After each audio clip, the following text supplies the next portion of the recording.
As artists, we see the plastic, ironically, as a ridiculously beautiful material. The colors are bright.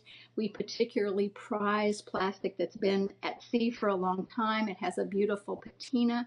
And so we play, when we're making our artwork, we think of each piece of plastic as if it were a beautiful brushstroke that we're putting onto a canvas. And the way that we arrange it, we think of the marvelous material that plastic is and what it offers, the creative possibilities it offers to us as artists.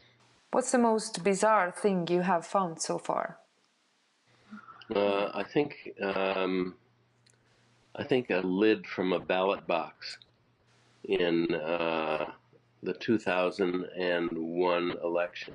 And that's quite a long story, but the short of it is that we had had a very contentious election in San Francisco, and somehow, it's mysterious, several of the ballot box lids ended up in the bay and floated out the Golden Gate Bridge and up the coast to Kehoe Beach and to beaches along the Point Reyes National Seashore. I happened to find one and bring it home, and Richard, in his printing business, made an extraordinary poster out of it. We did a kind of a press release announcement, and the news of this find took hold, and I ended up on the front page of the newspaper, and it enlisted an investigation of the election and the election commissioner, and it ended up being a far larger story than just finding a ballot box on the beach. It ended up that the commissioner unfortunately lost her job to, not unfortunately, there was some shenanigans, and it made for a big change. But then again, what's the most typical plastic waste that you find? Well, we have a top 10 list of things that we find. One are, I think, we find the little plastic tips from cigars. We find those every time we go to the beach. We find the shotgun wads. Shotgun wads, the things that encase the pellets, the BBs, inside of a shotgun shell. We have thousands of those that we found. We find straws, so we're very happy about the initiative to ask people if they need a straw in the first place. We find lots of wrappers from candy, cellophane, very thin, clear and colorful bits of plastic paper from candy wrappers and snack wrappers, snack packages.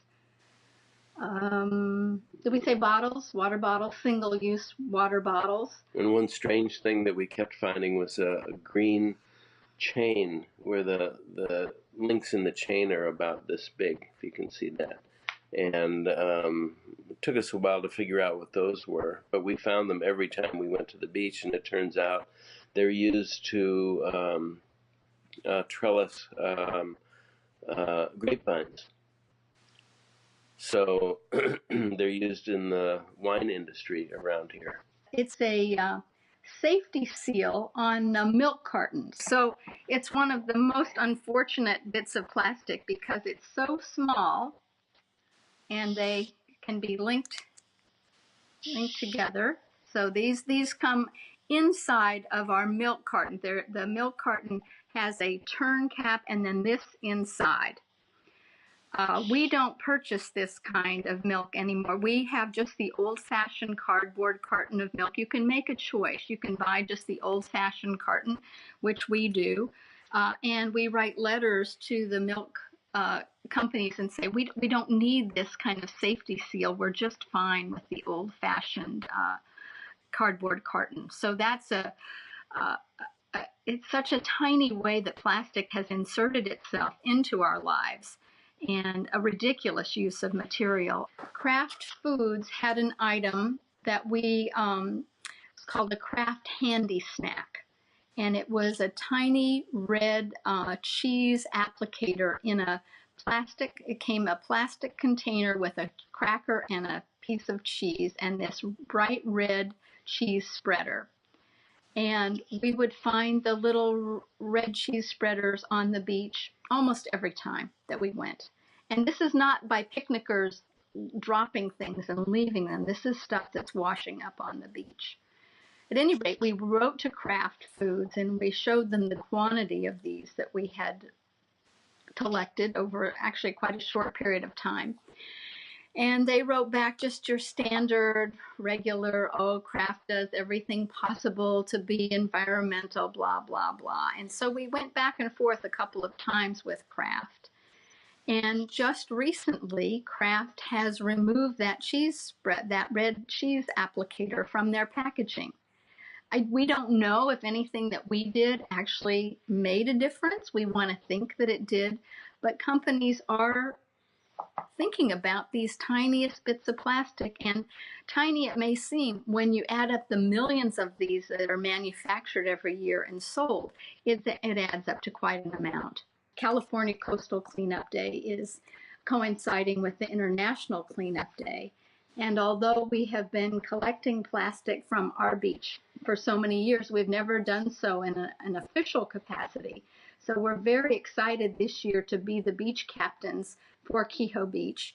And we will be counting and tabulating the individual items with a rigor of how many cigarette butts, how many plastic bags, how many plastic bottles, and so on. We have a long chart that we will be counting up the individual items. I just attended a meeting to brief us on what we need to know for the actual count.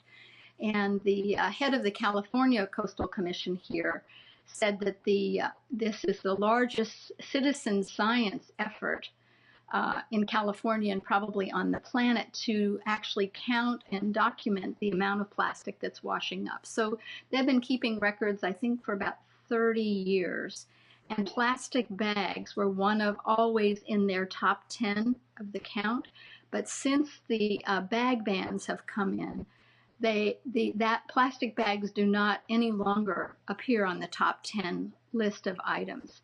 So it's solid evidence that the counting gives us statistical evidence, and the institution of some of these major legislative changes actually makes a difference in the amount of plastic that's washing up on the beach.